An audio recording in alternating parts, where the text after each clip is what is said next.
오늘 이사야서 22장의 말씀은 열방을 향한 심판 가운데에서 뜻밖에도 예루살렘을 향해 주어진 말씀입니다. 하나님은 예루살렘을 환상의 골짜기라 이렇게 부르십니다. 예루살렘은 우리가 잘 아는 듯이 하나님의 성전이 있었고 하나님의 말씀이 선포되던 곳입니다. 그러나 정작 위기가 찾아왔을 때 그 백성들은 하나님을 바라보지 못했습니다. 그 예루살렘의 안일함과 회개 없음에 대한 책망의 말씀이 오늘 기록되어져 있습니다. 예루살렘도 열방의 심판의 흐름에서 예외가 아니라는 것을 우리에게 알게 하시는 거고요. 아무리 계시를 받은 백성이라도 하나님을 의지하지 않을 때 더 무겁게 책망을 받는다라는 사실을 우리에게 일깨워 줍니다. 오늘 이사야서 22장의 말씀의 핵심은 너무도 분명합니다. 예루살렘은 적들로부터 보호받을 수 있는 성벽을 고쳤지만 하나님을 찾지 않았다는 것입니다.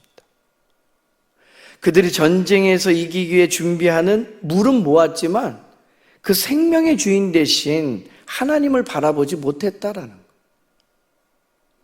그들이 어디에 머물면서 있어야 되는지 자리는 찾았지만 그 자리에서 해야 될 일, 정작 사명하고는 상관이 없었더라라는 거죠. 오늘 말씀을 통해 우리는 위기 때에 우리는 무엇을 바라보는가에 대해 살펴야 됩니다. 예루살렘은 위기 앞에서 분주했습니다. 잘못된 일 아닙니다. 전쟁을 앞두고 있으니 무기를 점검하는 일 필요합니다. 성벽을 보수하면서 만반의 준비를 갖추는 것 잘한 일입니다. 마실 물이 떨어지면 전쟁에서 포로가 될 수밖에 없지요. 그 물을 저장하는 일도 무척 지혜로운 일입니다. 필요한 일이었습니다. 그런데 하나님께서 그들의 준비를 책망하신 것이 아니라는 거죠. 하나님을 바라보지 않은 것, 그 마음을 하나님께서 지금 짚고 넘어가시는 거예요. 오늘 말씀 속에서도 두 가지 은혜를 우리가 함께 나누기 원합니다. 첫 번째 우리에게 하시는 말씀은요, 위기 때의 대책보다도 하나님을 먼저 바라봐야 한다라는 사실이에요. 오늘 본문의 11절 말씀입니다. 우리 한 목소리로 받들어 읽겠습니다. 너희가 또 옛 모세 물을 위하여 두 성벽 사이에 저수지를 만들었느니라. 그러나 너희가 이를 행하신 이를 앙망하지 아니하였고 이 일을 옛적부터 경영하신 이를 공경하지 아니하였느니라. 아멘. 오늘 예루살렘의 문제는요, 대책이 없었다는 것이 아니라는 거예요. 오히려 대책은 많았습니다. 문제는 하나님을 찾지 않았다라는 거예요. 성벽은 보았지만 그 성을 지고 지키시는 하나님을 바라보지 않았습니다. 물은 모았지만 그 생명의 근원 되시는 하나님을 연결짓지 못하였더라라는 거예요. 우리도요, 위기를 만나면 참 계산은 빠릅니다.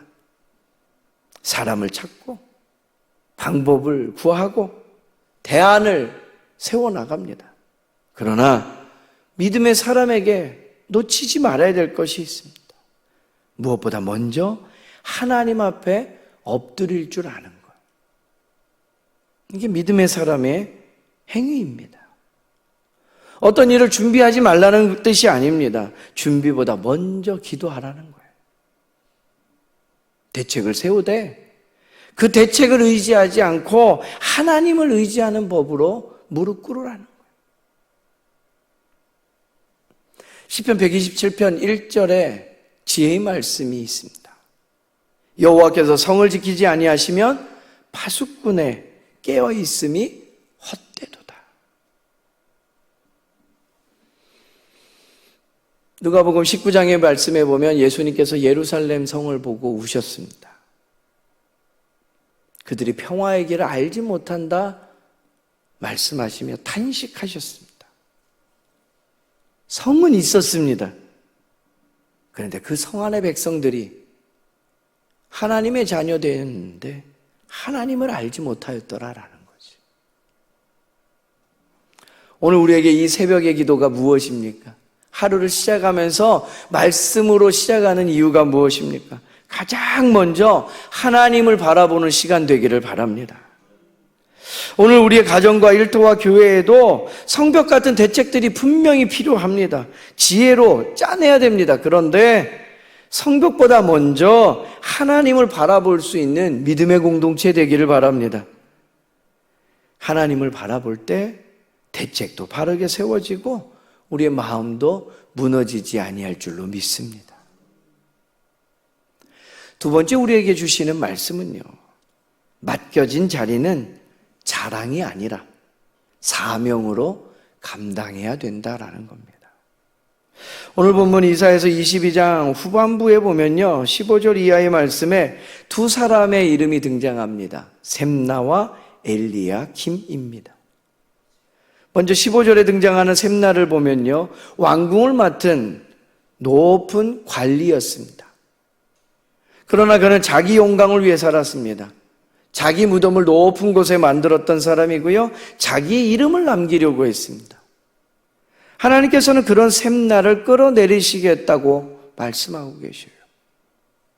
반대로 하나님께서는 엘리야김이라는 사람을 세우십니다. 22절의 말씀이에요. 그를 통해 행하실 일. 22절의 말씀 한 목소리로 받들어 읽겠습니다. 내가 또 다윗의 집의 열쇠를 그의 어깨에 두리니 그가 열면 닫을 자가 없겠고 닫으면 열 자가 없으리라. 아멘. 열쇠는 권한입니다. 그러나 성경에서 권한은 자랑이 아닙니다. 자랑하라고 주신 것이 아니라 섬기라고 주신 것이라는 거예요. 오늘 표현해 보면 열쇠를 어깨에 둔다라고 기록되어집니다. 짐을 짊어지는 자리라는 거예요. 엘리야김에게 권한이 주어졌다는 뜻과 동시에 그 권한이 무거운 책임으로, 사명으로 그에게 주어졌다라는 얘기예요. 하나님은 엘리야김을 뭐라고 부르십니까? 21절 말씀에 보면 예루살렘 주민과 유다 집의 아버지 되게 하겠다 말씀하셔요.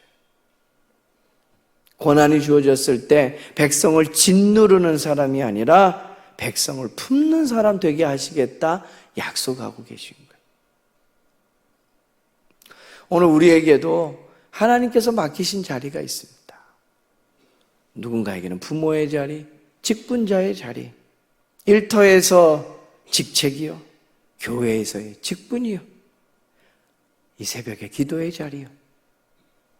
그 자리는 내 이름을 드러내라는 자리가 아니라 하나님의 뜻을 가지고 섬겨나가라고 주신 자리인 줄로 믿습니다.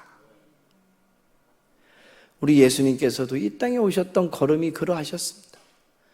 마가복음 10장 45절의 말씀이요, 인자가 온 것은 섬김을 받으려 함이 아니요 도리어 섬기려 왔다. 우리 주님의 마음이 그러할진데 오늘 우리에게 주어진 자리, 그러한 섬김으로 잘 감당해내는 믿음의 사람들 되기를 간절히 소망합니다. 참된 왕이신 예수님께서요, 그 권세를 가지셨을 때 섬김으로 사용하셨음을 우리가 꼭 기억해야 돼요. 예수님이 누구십니까? 요한계시록 3장 7절의 말씀에 보면 예수님을 다윗의 열쇠를 가진이라고 오늘 본문의 표현과 연결지어서 알려줘요. 결국 모든 문을 열고 닫으시는 분이 우리 예수님이십니다. 그러므로 우리도 자리를 붙들기보다 주님을 붙잡을 수 있기를 바랍니다. 주어진 자리에 권한을 자랑하기보다 사명을 감당해 나가는 믿음의 사람들 되기를 간절히 소망합니다.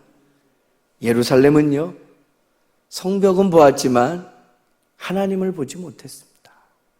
셈나는요, 자기에게 주어진 자리는 누렸지만 맡겨진 사명을 바라보지 못했습니다. 오늘 사는 우리는 다르길 바랍니다. 위기 때 하나님을 먼저 바라보고 맡겨진 자리에서는 주님의 마음으로 충성되이 행할 수 있는 우리 모두 되기를 바랍니다. 오늘 하루가 성벽보다 하나님을 바라볼 수 있게 되길 바라고, 자리보다 사명을 붙들고 살아내는 우리 모두 되기를 바랍니다. 하나님께서는요, 우리의 작은 순종을 통해서 가정을 세우시고 교회를 세우시고 우리의 삶에 무너진 곳곳을 다시 세워주실 줄로 믿습니다.